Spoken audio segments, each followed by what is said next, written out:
नमस्कार, आप सभी का स्वागत है इंडिया वॉइस पर। मैं हूं आपके साथ रश्मि सिंह और उत्तरकाशी हादसे से जुड़ी हुई बड़ी खबर से बुलेटिन की शुरुआत कर रहे हैं। हादसे को लेकर मजिस्ट्रेट जांच अब होगी, इस बात का ऐलान कर दिया गया है। जांच में पता चलेगा हादसे का सही कारण क्या है। घटनास्थल पर पहुंचे थे सीएम धामी और मध्य प्रदेश के सीएम शिवराज सिंह चौहान। दोनों ने घटनास्थल का जायजा लिया था।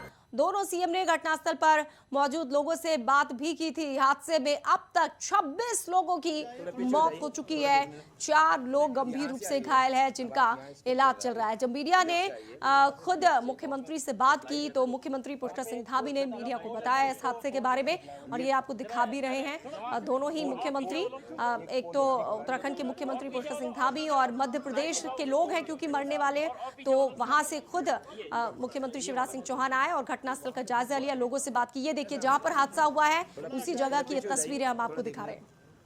यहाँ से आई है चूँकि चारधाम यात्रा में लगातार लोगों की सुरक्षा, लोगों का आवागमन, उनका आना जाना सुरक्षित हो, उनके लिए सुगम हो, सरल हो, उसके लिए हम लगातार रजिस्ट्रेशन की व्यवस्था भी कर रहे हैं। उसके बावजूद भी ये घटना हुई बहुत दुखद है, और उस घटना में माननीय प्रधानमंत्री जी ने भी लगातार इसको स्वयं जो है व्यक्तिगत रूप से लिया है, माननीय गृह मंत्री जी ने लिया है, और मध्य प्रदेश के मुख्यमंत्री शिवराज जी ने लगातार इस घटना के बाद से उन्होंने वहाँ से पहले दूरभाष पर, और दूरभाष के बाद सीधे वो जब यहाँ पहुँचे हैं, उन्होंने कंट्रोल रूम में गए, मैक्स हॉस्पिटल में गए, सभी जगह गए, और हमारे प्रशासन के लोगों ने भी त्वरित रूप से जितनी कार्रवाई हो सकती थी, बचाव और राहत के जो भी काम हो सकते थे, एनडीआरएफ, एसडीआरएफ, सभी लोगों ने, जिला प्रशासन के लोगों ने लगातार कार्रवाई की है। चूँकि 4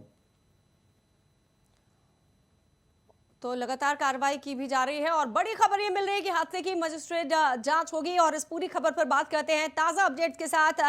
सौरभ, हमारे संवाददाता इस वक्त सीधे हमारे साथ जुड़ चुके हैं। सौरभ, हादसे की अब मजिस्ट्रेट जांच होगी, कब से शुरू होगी, क्या कुछ और इस बारे में जानकारी?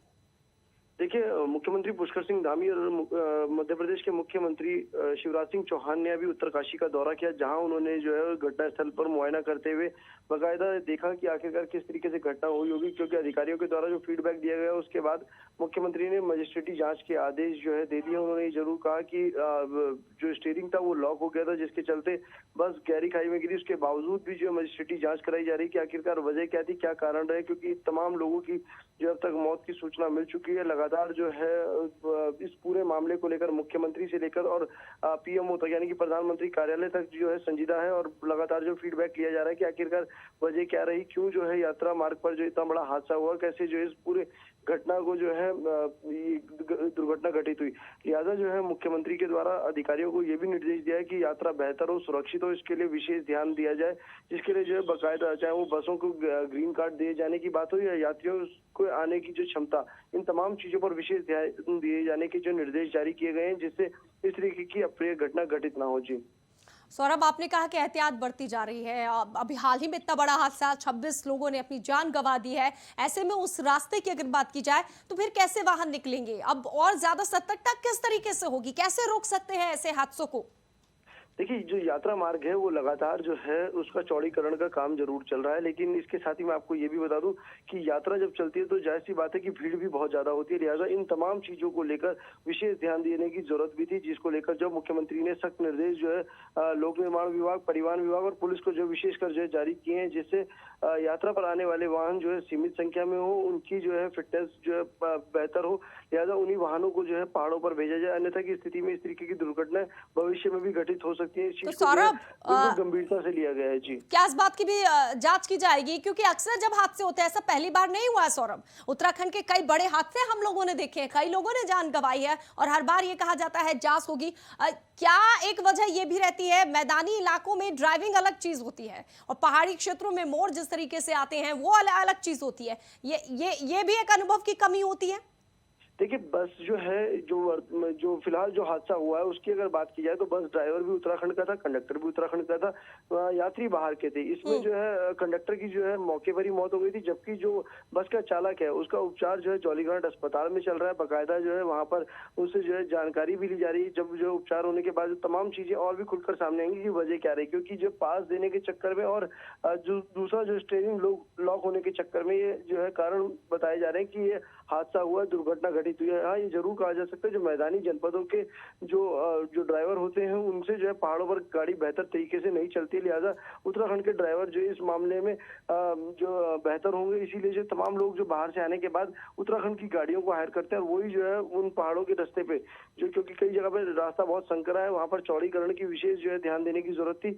अब जो है सरकार की तरफ से निर्देश भी जारी हुए हैं कि जहां पर भी इस तरीके की स्थिति बनती है वहां पर जो बाकायदा पुलिस जो है तैनात हो, जिससे कहीं पर भी इस प्रकार की घटनाएं घटित ना हो और बेहतर तरीके से जो है यात्रा संचालित हो, कहीं पर भी जाम की स्थिति ना बने। जी सौरभ, मध्य प्रदेश के मुख्यमंत्री भी पहुंचे, जायजा भी लिया उन्होंने, क्या कुछ कहा इस हादसे के बाद, और जो शव है उनको मध्य प्रदेश ले जाने के लिए क्या कुछ तैयारियां सरकार की तरफ से? देखिए, जौलीग्रांट जो हॉस्पिटल है वहां पर जो पोस्टमार्टम होगा, उसके बाद जो है तमाम शवों को हवाई जहाज के मार्फत जो है मध्य प्रदेश लिया जाएगा। ये पन्ना जिले के जो 26 लोग हैं, इन तमाम लोगों को यहाँ से जो है मध्य प्रदेश शिफ्ट किया जाएगा, क्योंकि वहां से ट्रकों में बॉडियां लाई जा रही हैं, गाड़ियों में बॉडियां लाई जा रही हैं। सौरभ, जांच भी होनी चाहिए ताकि पता चल सके, मजिस्ट्रेट जांच। बहुत बहुत शुक्रिया सौरभ भाटिया तमाम जानकारी के लिए। और अब यूपी की बात करते हैं। यूपी के विधानमंडल के संयुक्त सदन को आज थोड़ी ही देर बाद राष्ट्रपति संबोधित करेंगे। ये देखिए, वहां की तस्वीर हम आपको दिखा रहे हैं। पहुंच चुके हैं राष्ट्रपति रामनाथ। हर व्यक्ति का अपने से लगाव होता है। हम देशवासियों के लिए गर्व की बात है कि सदैव राष्ट्रपति जी का मार्गदर्शन, उनके द्वारा दिखाए गए रास्ते के ऊपर हम सब लोग कुछ न कुछ पा सकते हैं। उत्तर प्रदेश का होने के नाते से हम सब लोगों के लिए गर्व की बात है और मैं उस मोह का नहीं छोड़ पा रहा कि कानपुर का होने के नाते से मेरे लिए और सौभाग्य की बात है कि महामहिम राष्ट्रपति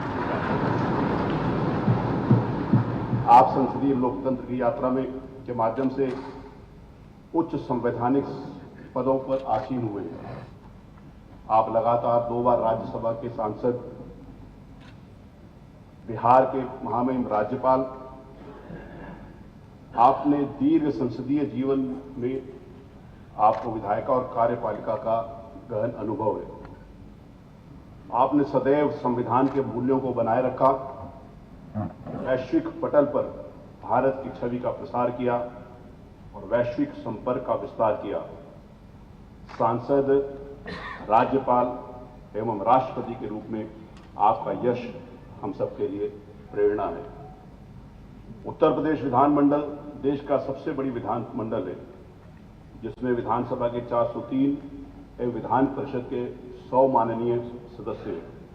इस विधानमंडल में प्रदेश के भिन्न भिन्न क्षेत्रों, जाति, धर्म तथा समुदाय से निर्वाचित सदस्यों का समावेश भारत की धार्मिक, सांस्कृतिक एवं लोकतांत्रिक समरसता का पर्याय है। माननीय राष्ट्रपति जी का संबोधन एवं मार्गदर्शन इस समरसता को एक नया आयाम देगा। आजादी के अमृत महोत्सव के विशेष महत्व, माननीय प्रधानमंत्री जी के नेतृत्व में यह महोत्सव देश की आजादी के संघर्ष की गौरवशील इतिहास को याद करने, देशभक्तों और बलिदानियों के जीवन से प्रेरणा लेने तथा देश की नई पीढ़ी को समृद्ध और संघर्षशील इतिहास से परिचय कराने हेतु संपन्न हो रहा है। यह महोत्सव लोकतांत्रिक संस्थाओं के प्रति विश्वास को मजबूत करने का भी अवसर है। प्रभावी और सार्थक लोकतंत्र को मजबूत करने में विधायिका की भूमिका सदैव प्रासंगिक रही है। अनेक ऐतिहासिक अवसरों एवं प्रतिकूल परिस्थितियों में उत्तर प्रदेश की विधायिका ने देश का नेतृत्व और मार्गदर्शन किया है। देश के अन्य विधानमंडलों के लिए उत्तर प्रदेश की विधायिका प्रेरणा रही है। आजादी के अमृत महोत्सव के अवसर पर उत्तर प्रदेश विधानमंडल लोकतंत्र के नए मानदंड स्थापित करेगा, ऐसा हमारा प्रयास होना चाहिए। इस विधानसभा के अध्यक्ष के रूप में मैंने हाल ही में निर्वाचित हुआ हूं। मेरे लिए सौभाग्य की बात है कि सभी माननीय सदस्यों ने एक मत से मुझे इस कुर्सी के ऊपर बिठाया है। मैंने प्रयास किया है कि इस संवैधानिक पद की गरिमा के अनुरूप कार्य किया जाए। मुझे प्रसन्नता है कि विधानसभा में नए पुराने का संतुलन समावेश है। इस ऐतिहासिक विधानसभा में 126 माननीय सदस्य प्रथम बार निर्वाचित हुए। इसके साथ साथ दूसरी बार से लेकर 10वीं बार तक निर्वाचित होने वाले माननीय सदस्यों में कुछ माननीय सदस्य लगातार इस विधानसभा के लिए निर्वाचित हुए। इस विधानसभा की एक और विशेषता है कि अलग अलग विधाओं से जुड़े अनेक माननीय सदस्य निर्वाचित होकर आए जो अपनी अपनी विधाओं में पारंगत हैं। 18 माननीय सदस्य चिकित्सक, 15 माननीय सदस्य इंजीनियर, 8 माननीय सदस्य प्रबंधन से जुड़े हुए, कई माननीय सदस्य एग्रीकल्चर के क्षेत्र में जिन्होंने पीएचडी करी है और बहुत सारे ऐसे माननीय सदस्य जो केवल समाज के लिए समर्पित होकर जनता के बीच में विश्वास बनाकर इस विधानसभा के लिए निर्वाचित हुए। मुझे ये बताते हुए प्रसन्नता है कि 25 से 40 वर्ष की आयु में 51 माननीय सदस्य हैं और 41 वर्ष से 60 वर्ष की आयु में 240 माननीय सदस्य हैं। मुझे इस बात का संतोष है कि ई-विधान की व्यवस्था उत्तर प्रदेश की 18वीं विधानसभा के प्रथम शर्त से ही लागू कर दी गई। उत्तर प्रदेश ई-विधान के मामले में पूरे देश में अग्रणीय स्थान रखता है। मैं माननीय सदस्यों ने ई-विधान को सहजता से अंगीकार करते हुए उत्तर प्रदेश की विधानसभा को पेपरलेस बनाने में आश्चर्यजनक रूप से योगदान दिया है। इसके अतिरिक्त विधानसभा का जो सत्र आप सभी अभी समाप्त हुआ है, प्रश्नकाल बिना किसी व्यवधान के संपन्न हुआ। वर्षों बाद सदन की संपूर्ण कार्रवाई सुचारू रूप से संपादित हुई। लोकतंत्र के लिए ये शुभ संकेत है। विधायिका और जनता एक दूसरे के पूरक हैं। निकट भविष्य में हमारा ये प्रयास होगा कि हम विधानसभा को जनता के लिए खोलें, यहाँ के ऐतिहासिक धरोहर से उनका परिचय कराएं, सदन की कार्रवाई का प्रत्यक्ष दर्शन कराएं, विधानसभा लोक कल्याण की दशा में किस प्रकार से कार्य कर सकती है, ये जानकारी प्राप्त करने का अवसर मिले, ऐसी हमारी योजना है। उत्तर प्रदेश विधानसभा पूरे देश के लिए एक रोल मॉडल के रूप में उभर कर आए, इस दिशा में हम सब काम कर रहे हैं। मुझे विश्वास है कि माननीय राष्ट्रपति जी के मार्गदर्शन से हमारे प्रयासों को बल मिलेगा। उनका संबोधन हमारे लिए इस दिशा में प्रेरणा स्वरूप होगा। विधानमंडल के माननीय सदस्यगण आपसे जो मार्गदर्शन प्राप्त करेंगे, उससे उन्हें सदन की कार्रवाई में प्रभावी सहभागिता की प्रेरणा मिलेगी। मैं पुनः उत्तर प्रदेश विधानमंडल के संवेद उपवेशन में उपस्थिति के लिए माननीय राष्ट्रपति जी का आपने तथा हमारे विधानमंडल की ओर से आपका स्वागत, हार्दिक अभिनंदन करता हूं। मैं माननीय राज्यपाल महोदया, आदरणीय मुख्यमंत्री जी, माननीय विधान परिषद के माननीय सभापति जी, माननीय विधानसभा के प्रतिपक्ष के नेता आदरणीय श्री अखिलेश यादव जी का भी अभिनंदन करता हूं और आभार व्यक्त करता हूं। विधानमंडल के माननीय सदस्यों की उपस्थिति के लिए मैं आप सबका हृदय से आभारी हूं। धन्यवाद।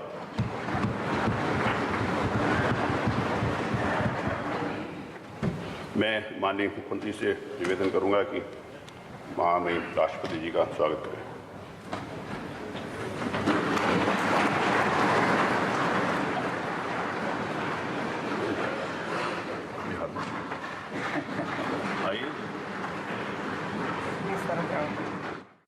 प्रधानमंत्री नरेंद्र मोदी ने आज नए सिक्के जो है वो जारी किए हैं, 1 के, 2 के, 5 के और 10 के, 20 के। अब आपको सीधे वो तस्वीरें दिखा रहे हैं। नए सिक्के आज प्रधानमंत्री ने जारी किए, उसके बाद संबोधित कर रहे हैं वित्त मंत्रालय के आइकॉनिक वीक को। हम पर है।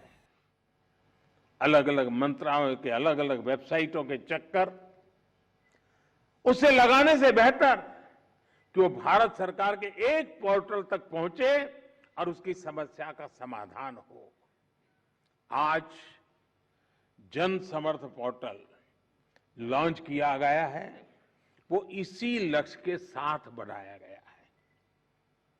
अब भारत सरकार की सभी क्रेडिट लिंक स्कीम्स अलग अलग माइक्रो साइटों पर नहीं बल्कि एक ही जगह पर उपलब्ध होगी। ये जन समर्थ पोर्टल छात्रों का, एंटरप्रेन्योर्स का, व्यापारियों, कारोबारियों का, किसानों का जीवन तो आसान बनाएगी ही, उन्हें अपने सपने पूरे करने में भी मदद करेगा। अब छात्र आसानी से जानकारी ले पाएंगे कि कौन सी सरकारी योजना का उन्हें सबसे ज्यादा लाभ होगा, वो कैसे उसका फायदा उठा सकता है। इसी तरह हमारे युवा आसानी से ये तय कर पाएंगे कि उन्हें मुद्रा लोन चाहिए या स्टार्टअप इंडिया लोन चाहिए, जन समर्थ पोर्टल के माध्यम से अब देश के युवाओं को, मध्यम वर्ग को एंड टू एंड डिलीवरी का एक बड़ा प्लेटफॉर्म मिला है। और जब लोन लेने में आसानी होगी, कम से कम प्रक्रियाएं होगी, तो ये भी स्वाभाविक है कि ज्यादा से ज्यादा लोग लोन लेने के लिए आगे आएंगे। ये पोर्टल स्वरोजगार को बढ़ाने में, सरकार की योजनाओं को सभी लाभार्थियों तक ले जाने में अहम भूमिका निभाने वाला है। मैं जन समर्थ पोर्टल के लिए देश के युवाओं को विशेष रूप से बधाई देता हूं। आज यहां इस कार्यक्रम में बैंकिंग सेक्टर के दिग्गज भी मौजूद हैं। मेरा उनसे आग्रह है कि सारे बैंकर्स भी जन समर्थ पोर्टल को सफल बनाने के लिए, युवाओं को लोन मिलना आसान बनाने के लिए अपनी भागीदारी ज्यादा से ज्यादा बढ़ाएं। साथियों, कोई भी सुधार हो, रिफॉर्म हो, अगर उसका लक्ष्य स्पष्ट है, उसके इंप्लीमेंटेशन को लेकर गंभीरता है, तो उसके अच्छे नतीजे भी आना तय है। बीते 8 वर्षों में देश ने जो रिफॉर्म किए हैं, उनमें बड़ी प्राथमिकता इस बात की को भी दी गई है कि हमारे देश के युवाओं को अपना सामर्थ्य दिखाने का पूरा मौका मिले। हमारे युवा अपनी मनचाही कंपनी आसानी से खोल पाए, वो अपने एंटरप्राइज आसानी से बन पाए, उन्हें आसानी से चला पाए, इस ओर जोर दिया गया है।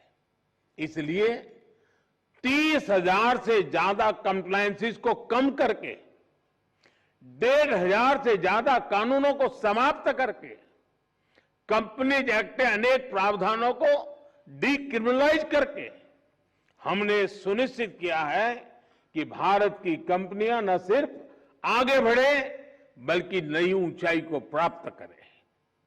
साथियों, रिफॉर्म्स यानी सुधार के साथ ही हमने जिस बात पर फोकस किया है वो है सरलीकरण, सिंप्लीफिकेशन।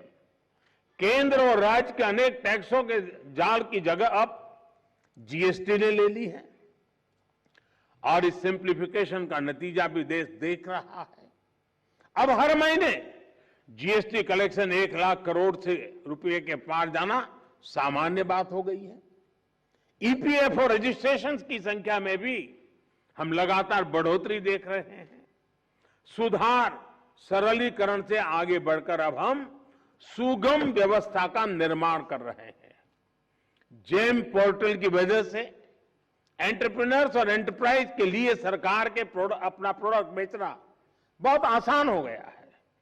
इसमें भी खरीद का आंकड़ा 1 लाख करोड़ को पार कर रहा है। आज देश में निवेश करने के लिए कहां कहां संभावनाएं हैं, वो जानकारी इन्वेस्ट इंडिया पोर्टल के माध्यम से आसानी से उपलब्ध है। आज अनेक तरह की क्लियरेंसेस के लिए सिंगल विंडो क्लियरेंस पोर्टल है। इसी कड़ी में ये जनसमर्थ पोर्टल भी देश के युवाओं, देश के स्टार्टअप्स को बहुत मदद करने वाला है। आज हम सुधार, सरलीकरण, सुगमता की शक्ति के साथ आगे बढ़ते हैं तो सुविधाओं का नया स्तर प्राप्त होता है। सभी देशवासियों को आधुनिक सुविधाएं देना, उसके लिए नित नए प्रयास करना, नए संकल्प लेकर उन्हें सिद्ध करना हम सभी का दायित्व है। साथियों, बीते 8 वर्षों में हमने दिखाया है कि भारत अगर मिलकर कुछ करने की ठान ले तो पूरी दुनिया के लिए एक नई उम्मीद बन जाता है। आज दुनिया सिर्फ एक बड़े कंज्यूमर मार्केट के रूप में ही नहीं बल्कि एक समर्थ game changer, creative, innovative ecosystem के रूप में आशा और अपेक्षाओं से हमारी तरफ आज दुनिया देख रही है। दुनिया के एक बड़े हिस्से को भारत से समस्याओं के समाधान की अपेक्षाएं हैं। ये इसलिए संभव हो पा रहा है क्योंकि बीते 8 सालों में हमने सामान्य भारतीय के विवेक पर भरोसा किया। हमने जनता में ग्रोथ में इंटेलिजेंट पार्टिसिपेंट्स के रूप में प्रोत्साहित किया। हमें देश की जनता पर पूरा विश्वास रहा है कि जो भी टेक्नोलॉजी सुशासन के लिए लाई जाएगी उसे देश की जनता स्वीकार करेगी और सराहेगी भी। इसी जन विश्वास का परिणाम दुनिया के सर्वश्रेष्ठ डिजिटल ट्रांजैक्शन प्लेटफॉर्म यूपीआई यानी यूनिफाइड पेमेंट इंटरफेस के रूप में सबके सामने है। आज दूर सुदूर गांव से लेकर शहरों के मोहल्लों में रेहड़ी ठेले पर भी 10-20 रुपये से लेकर लाखों के ट्रांजैक्शन देशवासी इस पर आसानी से कर रहे हैं। हमें भारत के युवाओं में इनोवेशन और एंटरप्रेन्योरशिप को लेकर जो जुनून है उस पर भी बहुत अधिक विश्वास था। देश के नौजवानों में छुपे इस जुनून को रास्ता देने के लिए स्टार्टअप इंडिया का प्लेटफॉर्म दिया गया। आज देश में लगभग 70,000 स्टार्टअप्स हैं और हर रोज इसमें दर्जनों नए सदस्य जुड़ रहे हैं। साथियों, आज देश जो हासिल कर रहा है उसमें बहुत बड़ी भूमिका स्वप्रेरणा की है, सबके प्रयास की है। देशवासी आत्मनिर्भर भारत अभियान से, वोकल फॉर लोकल जैसे अभियानों से भावनात्मक रूप से जुड़ गए हैं। इसमें अब आप सभी की मिनिस्ट्री ऑफ फाइनेंस और मिनिस्ट्री ऑफ कॉर्पोरेट अफेयर्स की भूमिका बहुत बढ़ गई है। अब हमें योजनाओं के सैचुरेशन तक तेजी से पहुंचना है। हमने फाइनेंशियल इंक्लूजन का प्लेटफॉर्म तैयार किए हैं। अब हमें इनके सदुपयोग को लेकर जागरूकता बढ़ानी है। जो फाइनेंशियल सॉल्यूशन भारत के लिए तैयार किए हैं वो अब दुनिया के दूसरे देशों के नागरिकों को भी समाधान दे, इसके लिए भी प्रयास होना चाहिए।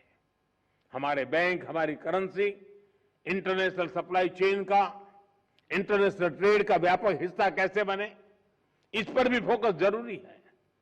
मुझे विश्वास है कि आजादी के अमृत काल में बेहतर फाइनेंशियल और कैपिटल कॉर्पोरेट गवर्नेंस को आप निरंतर प्रोत्साहित करते रहेंगे। आज इस समारोह के लिए और 75 स्थान पर जो भी साथी बैठे हैं उन सबको अनेक अनेक शुभकामनाएं देते हुए मैं मेरी वाणी को विराम देता हूं। बहुत बहुत धन्यवाद।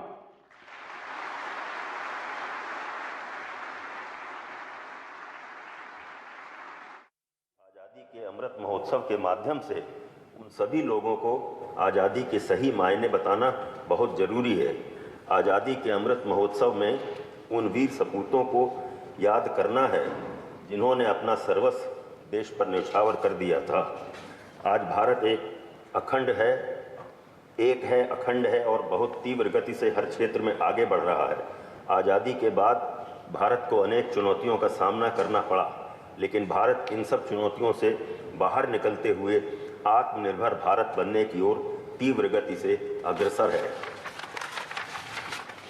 आज़ादी का अमृत महोत्सव, जिसमें आज़ादी की ऊर्जा का अमृत है, स्वाधीनता सेनानियों से प्रेरणाओं का अवसर है, नई ऊर्जाओं और संकल्पों का अवसर है, राष्ट्र के जागरण का उत्सव है, स्वराज के सपनों को पूरा करने का अवसर है, वैश्विक शांति को बनाए रखने का महोत्सव है।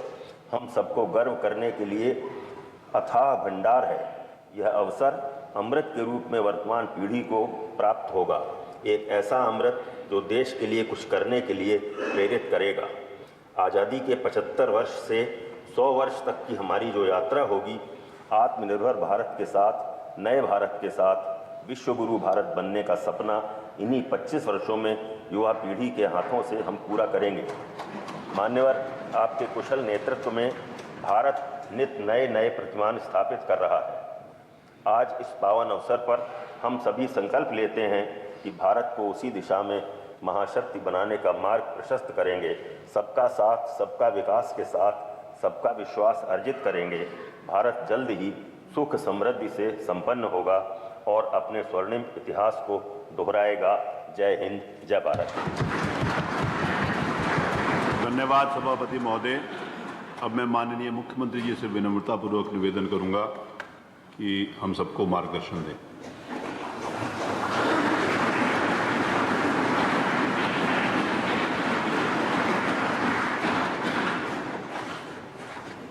आज़ादी के अमृत महोत्सव वर्ष में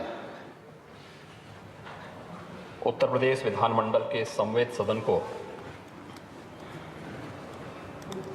अपना महत्वपूर्ण संबोधन देने के लिए हमारे बीच में पधारे देश के महामहिम राष्ट्रपति श्री रामनाथ कोविंद जी, प्रदेश की माननीय राज्यपाल श्रीमती आनंदीबेन पटेल जी, उत्तर प्रदेश विधान परिषद के माननीय सभापति कुंवर मानवेंद्र सिंह जी, उत्तर प्रदेश विधानसभा के माननीय अध्यक्ष श्री सतीश महाना जी,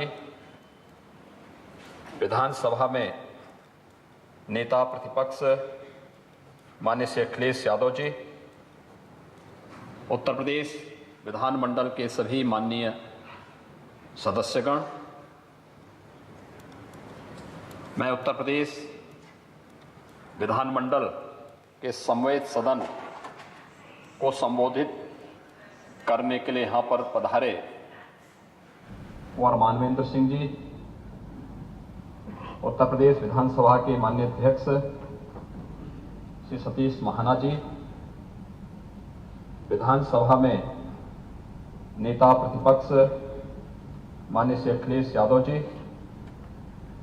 उत्तर प्रदेश विधानमंडल के सभी माननीय सदस्यगण,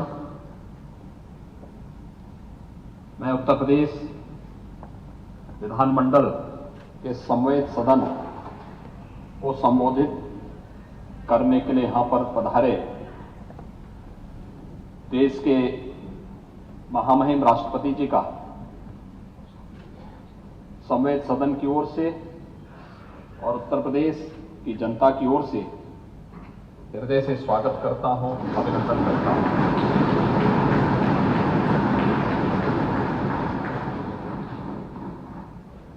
आजादी के अमृत महोत्सव वर्ष के उपलक्ष्य में आपने विधानमंडल की संवेद सदन को संबोधित करने के आमंत्रण को सहर्ष स्वीकार किया।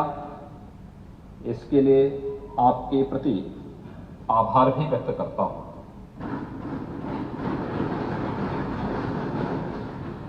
माननीय महोदय, आपकी गरिमामयी उपस्थिति हम सभी के लिए एक नई प्रेरणा है। यह हमारे लिए सौभाग्य का विषय है कि इस ऐतिहासिक अवसर पर हमें आपका महत्वपूर्ण संबोधन और मार्गदर्शन प्राप्त होने वाला है। उत्तर प्रदेश वासियों के लिए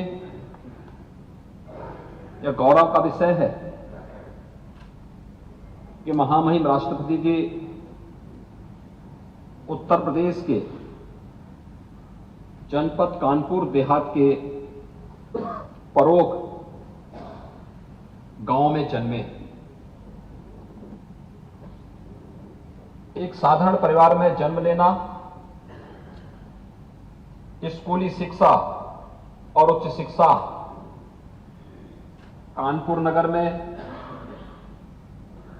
लेने के पश्चात आपने कानपुर विश्वविद्यालय से कानून की डिग्री भी प्राप्त की। यह भारत के लोकतंत्र की ताकत है। एक सामान्य गांव और एक सामान्य परिवार में जन्म लेने के बाद भारत के सर्वोच्च संवैधानिक पद पर देश के गौरव और गरिमा को बढ़ाना,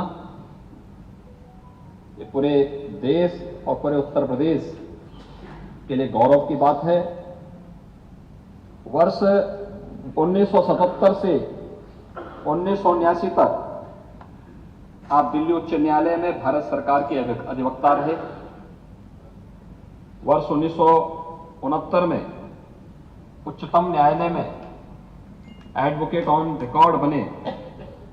वर्ष 1980 से 93 तक उच्चतम न्यायालय में भारत सरकार के स्थायी अधिवक्ता के रूप में भी आपने अपनी अमूल्य सेवाएं दी। सन 1994 में उत्तर प्रदेश से देश के उच्च सदन यानी राज्यसभा के सदस्य के रूप में आपका निर्वाचन हुआ। वर्ष 2000 में आप पुनः उत्तर प्रदेश से ही राज्यसभा के लिए निर्वाचित हुए। राज्यसभा की अनेक महत्वपूर्ण समितियों के सदस्य के साथ ही राज्यसभा की हाउस कमेटी के सभापति के रूप में भी आपने अपनी अमूल्य सेवाएं दी। भारतीय शिष्टमंडल के सदस्य के रूप में 22 अक्टूबर 2003 को आपने संयुक्त राष्ट्र आम सभा को भी अपना महत्वपूर्ण संबोधन दिया। 8 अगस्त 2015 को आप बिहार के राज्यपाल के पद पर आसीन हुए।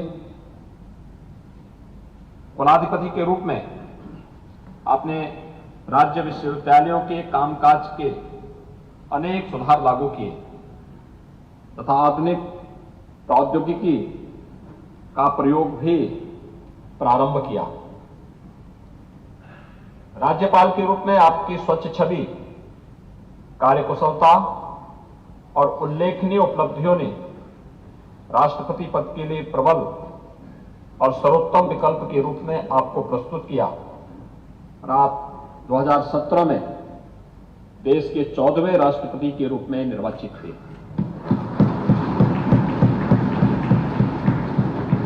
देश के सर्वोच्च संवैधानिक पद को धारण करने वाले आप उत्तर प्रदेश के प्रथम राष्ट्रपति भी। भारत के प्रथम नागरिक के रूप में आपने भारत की ओर से शांति, प्रगति और भाईचारे का संदेश संपूर्ण विश्व को दिया। राष्ट्रपति के रूप में आपको Madagascar, Equatorial Guinea, Eswatini, Croatia, Bolivia और गिनी गणराज्य द्वारा वहां का सर्वोच्च राजकीय सम्मान भी प्रदान किया गया है। आदरणीय प्रधानमंत्री श्री नरेंद्र मोदी जी के यशस्वी नेतृत्व में सेवा, सुशासन और गरीब कल्याण के प्रति समर्पित 8 वर्ष पूर्ण हो रहे हैं। इन 8 वर्षों के दौरान देशवासियों के आत्मविश्वास में बढ़ोतरी हुई है। प्रत्येक क्षेत्र में बुनियादी सुविधाएं बढ़ी हैं। जरूरतमंदों तक बिना भेदभाव विकास और कल्याणकारी योजनाओं का लाभ पहुंचा है। अब भारत को एक नई वैश्विक प्रतिष्ठा भी प्राप्त हुई है। स्वाधीन भारत के इतिहास में पिछले 8 वर्षों का यह कार्यकाल बेमिसाल साबित हुआ है। आजाद भारत की 75वीं वर्षगांठ स्वतंत्रता के गौरवशाली इतिहास के पुनरावलोकन का एक अवसर भी है, जिसे पूरा देश आजादी के अमृत महोत्सव के रूप में मना रहा है। उत्तर प्रदेश को यह गौरव प्राप्त है कि इसकी धरती से ही सन 1857 में देश का प्रथम स्वतंत्र समर की शुरुआत हुई थी। इतिहास के पन्नों में आजादी के ऐसे भी नायक हैं जिन्हें हो सकता है उचित स्थान न प्राप्त हुआ हो, परंतु उनके योगदान को कभी विस्मृत नहीं किया जा सकता। माननीय प्रधानमंत्री जी ने देश को अमृत महोत्सव के 5 सूत्र दिए। ये सूत्र हैं आजादी की ऊर्जा का महोत्सव,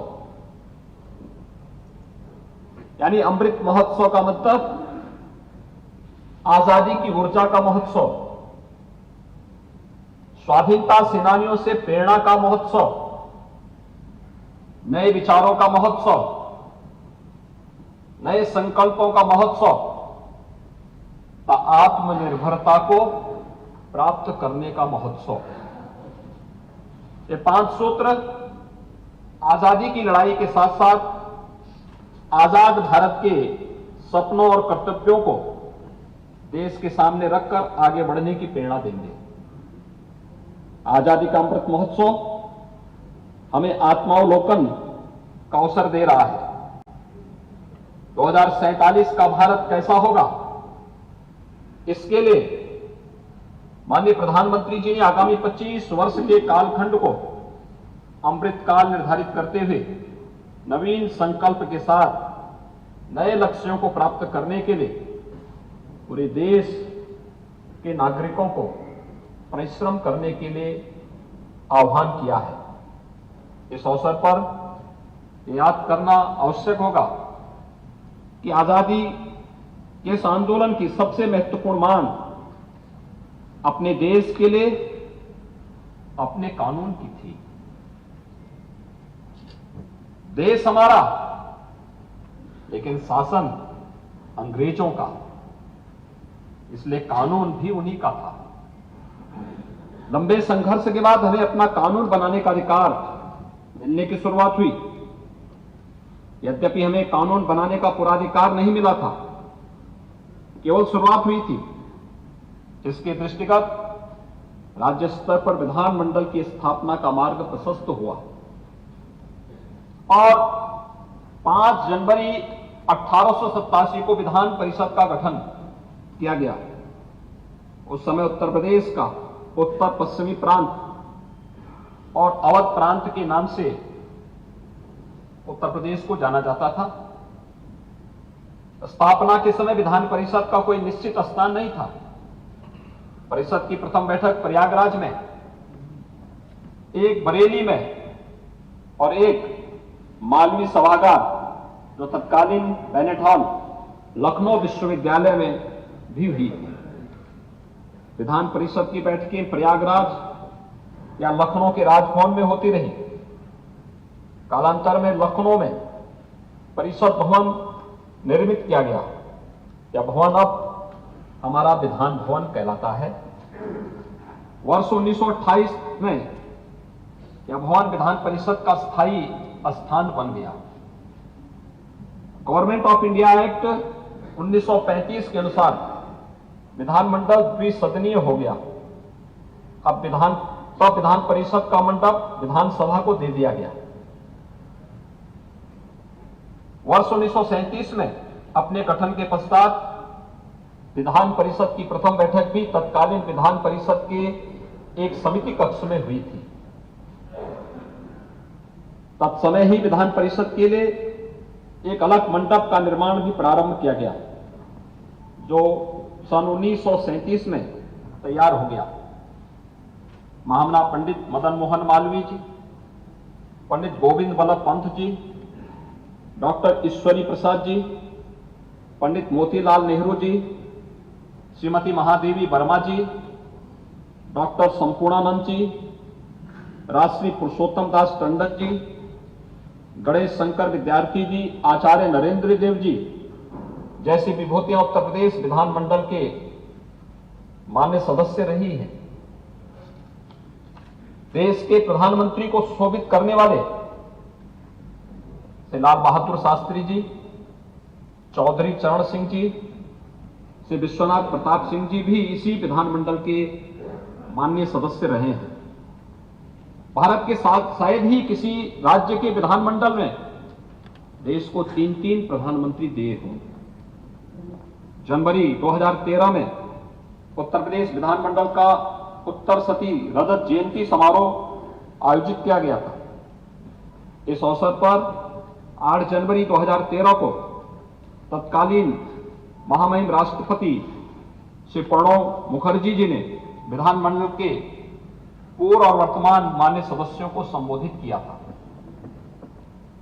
उत्तर प्रदेश विधानमंडल अपनी स्थापना काल के पश्चात ही अनेक ऐतिहासिक घटनाओं का साक्षी रहा है, चाहे वह सामाजिक क्षेत्र हो, आर्थिक क्षेत्र हो, राजनीतिक क्षेत्र हो। उत्तर प्रदेश विधानमंडल ने प्रत्येक क्षेत्र में समय समय पर देश को एक नई दिशा और विभिन्न विधानमंडलों को एक मार्गदर्शन भी दिया है।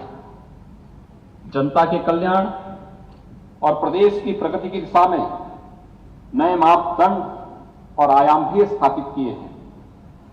राष्ट्रपिता महात्मा गांधी की 150वीं जयंती के अवसर पर आहूत विशेष सत्र में पहली बार सतत विकास के लक्ष्यों पर लगातार दिन रात 36 घंटे की चर्चा भी देश के सामने एक चर्चा का विषय रहा। संविधान दिवस 26 नवंबर 2019 को संविधान को अंगीकार किए जाने की 70वीं वर्षगांठ पर विधानमंडल के विशेष सत्र में भी एक सार्थक चर्चा हुई थी। माननीय प्रधानमंत्री जी के नेतृत्व और मार्गदर्शन में स्वतंत्रता सेनानियों के सपनों के अनुरूप भारत का विकास वर्तमान में हो रहा है। इसके तहत उत्तर प्रदेश द्वारा विशिष्ट उपलब्धियां हासिल की गई हैं। नए भारत का नया उत्तर प्रदेश निरंतर आत्मनिर्भरता की ओर अग्रसर है।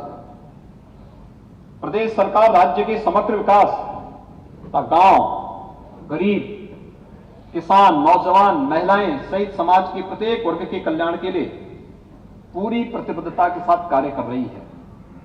सुदृढ़ कानून व्यवस्था से प्रदेश में विकास और निवेश का एक माहौल बना है।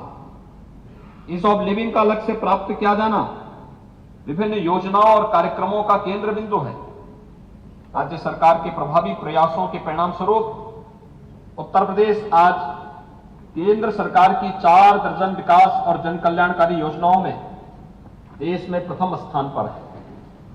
प्रदेश के युवाओं को रोजगार एवं नौकरी प्रदान करने और उन्हें सामर्थ्यवान बनाने के लिए राज्य सरकार कृत संकल्पित है। प्रदेश के औद्योगिक विकास के लिए विशेष प्रयास किए जा रहे हैं। उत्तर प्रदेश राष्ट्रीय पटल पर एक समर्थ प्रदेश के रूप में उभरा है। अब हमारा राज्य देश की दूसरी बड़ी अर्थव्यवस्था बनने की ओर अग्रसर है।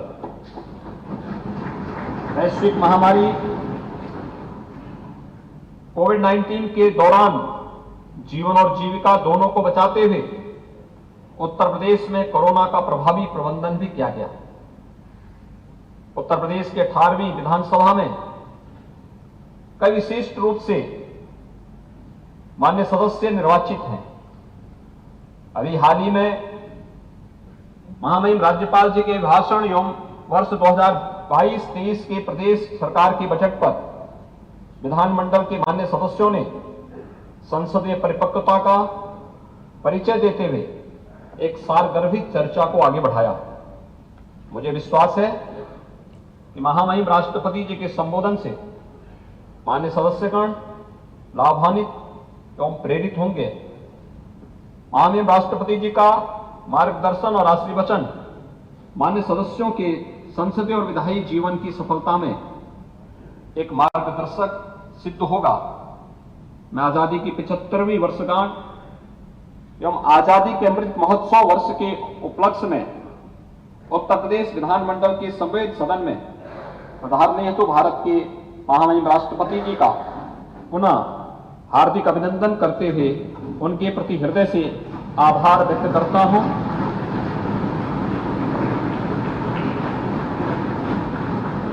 इस अवसर पर उपस्थित प्रदेश की महामहिम राज्यपाल जी, विधान परिषद के माननीय सभापति जी, विधानसभा के माननीय अध्यक्ष जी, विधानसभा में मान्य नेता प्रतिपक्ष तथा आप सभी मान्य सदस्यों को भी इस ऐतिहासिक अवसर का साक्षी बनने के लिए हृदय से धन्यवाद देता हूं। जय हिंद। धन्यवाद माननीय मुख्यमंत्री जी। अब मैं विनम्रता पूर्वक वहाँ मैं राज्यपाल महोदया जी से निवेदन करता हूँ कि हम सब लोगों को मार्गदर्शन देने की कृपा करें।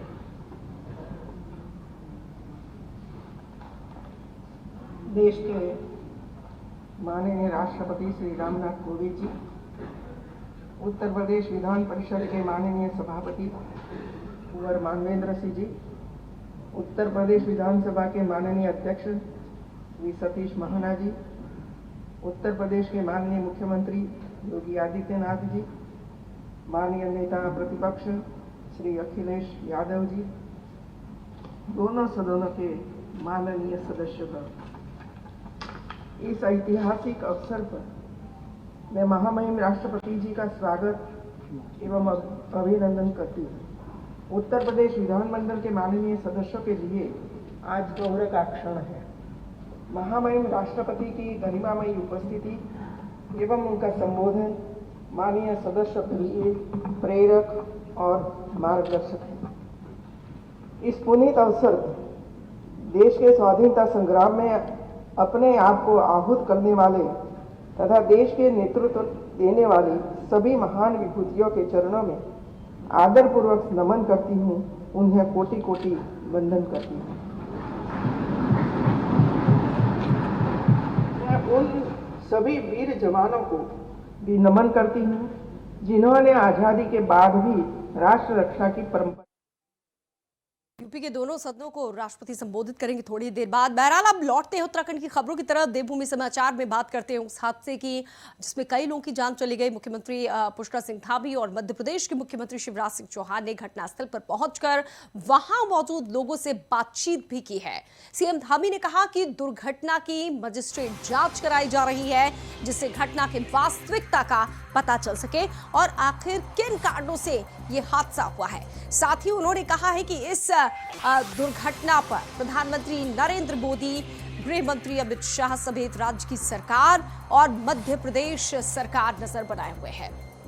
उन्होंने कहा कि चारधाम यात्रा पर लोगों को बेहतर सुविधा मिल सके, इसका विशेष ध्यान दिया जा रहा है जिससे लोगों को सुरक्षित महसूस हो कर सके और उनका सुरक्षित सफर हो। और पीछे वाला थोड़ा ये वाला क्योंकि चारधाम यात्रा में लगातार लोगों की सुरक्षा, लोगों का आवागमन, उनका आना जाना सुरक्षित हो, उनके लिए सुगम हो, सरल हो, उसके लिए हम लगातार रजिस्ट्रेशन की व्यवस्था भी कर रहे हैं। उसके बावजूद भी ये घटना हुई बहुत दुखद है और उस घटना में माननीय प्रधानमंत्री जी ने भी लगातार इसको स्वयं जो है व्यक्तिगत रूप से लिया है, माननीय गृह मंत्री जी ने लिया है और मध्य प्रदेश के मुख्यमंत्री शिवराज जी ने लगातार इस घटना के बाद से उन्होंने वहाँ से पहले दूरभाष पर और दूरभाष के बाद सीधे वो जब यहाँ पहुँचे हैं उन्होंने कंट्रोल रूम में गए, मैक्स हॉस्पिटल में गए, सभी जगह गए और हमारे प्रशासन के लोगों ने भी त्वरित रूप से जितनी कार्रवाई हो सकती थी, बचाव और राहत के जो भी काम हो सकते थे, एनडीआरएफ, एसडीआरएफ, सभी लोगों ने, जिला प्रशासन के लोगों ने लगातार कार्रवाई की। तो इस हादसे की मजिस्ट्रेट जांच करवाई जाएगी। उससे पहले सीएम धामी आपदा कंट्रोल रूम पहुंचे और राहत बचाव कार्यों की जानकारी भी ली। इस दौरान सीएम ने घायलों को पर्याप्त इलाज कराने और राहत और बचाव कार्य में तेजी लाने के निर्देश दिए। इस दौरान अधिकारियों ने सीएम को चलाए जा रहे राहत और बचाव कार्यों की जानकारी दी। मुख्यमंत्री ने दुर्घटना में मारे गए लोगों की आत्मा की शांति तथा घायलों के शीघ्र स्वास्थ्य लाभ की भी ईश्वर से कामना की। उन्होंने घायलों के उपचार की समुचित व्यवस्था के निर्देश भी जिला अधिकारी उत्तरकाशी को दिए।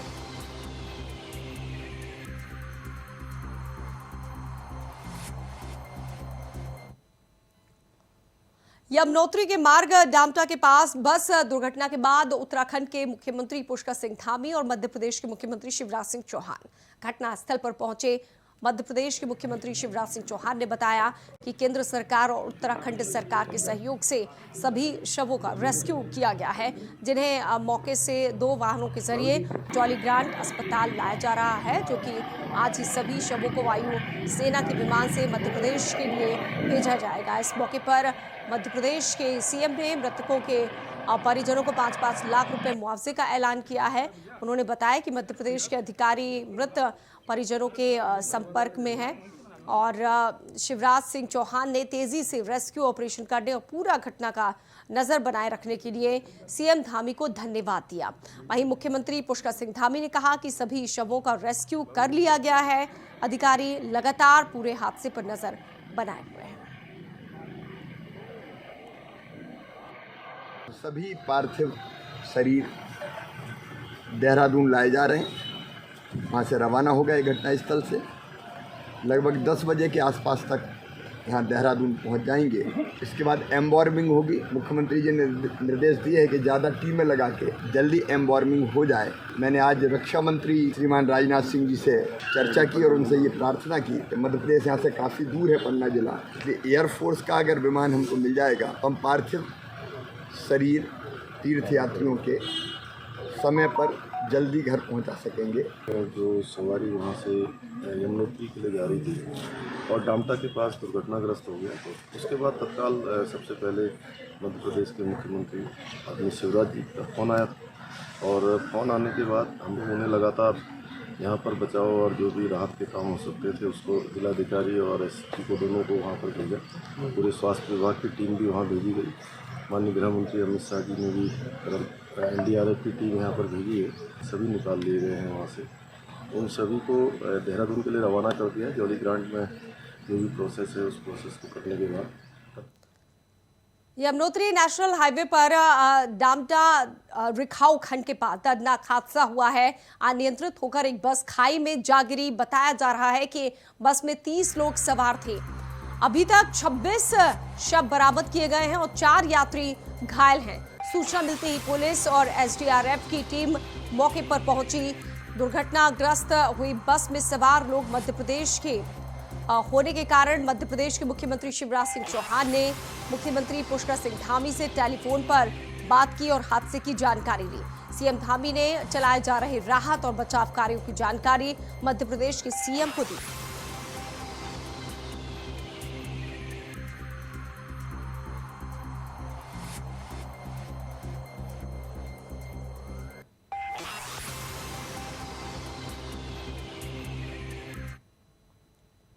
उत्तराखंड के सीएम धामी और मध्य प्रदेश के सीएम शिवराज सिंह ने नैनबाग पहुंचे और पीड़ितों से मुलाकात की। सीएम धामी और सीएम शिवराज पीड़ितों से मिले। दोनों नेताओं ने हादसे पर दुख जताया।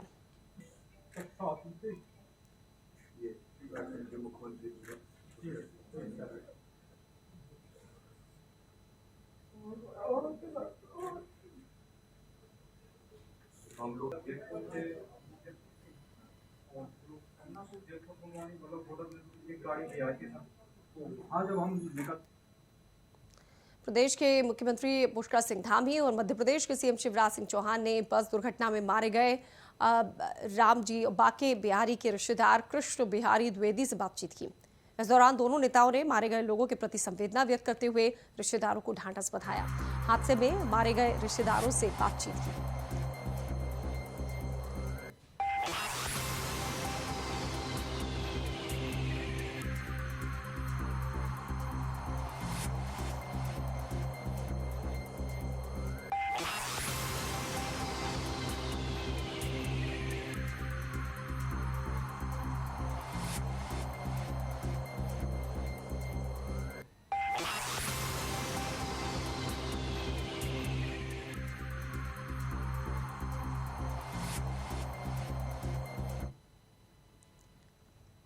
लालकुआ के सेंचुरी पेपर मिल में विगत कई वर्षों से कार्य कर रहे संविदा कर्मियों ने मिल प्रबंधन पर उनकी जगह दूसरे लोगों को भर्ती करने का आरोप लगाया है।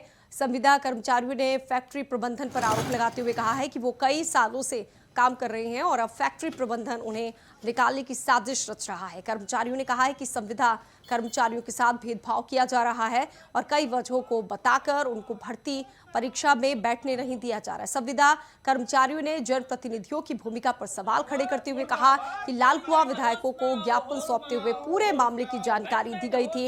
इसके बावजूद अभी तक मामले का संज्ञान नहीं लिया गया है। इससे पहले श्रमिकों ने श्रम विभाग के अधिकारियों और कुमाऊं कमिश्नर से भी मामले से अवगत करवाया जा चुका है। इस दौरान संविदा श्रमिक भास्कर सुयाल ने सेंचुरी पेपर मिल गेट के मुख्य द्वार पर आत्मदाह करने की चेतावनी दी। तो इसी के साथ देवभूमि समाचार में फिलहाल इतना ही। बाकी खबरों के लिए आप देखते रहिए इंडिया वॉइस।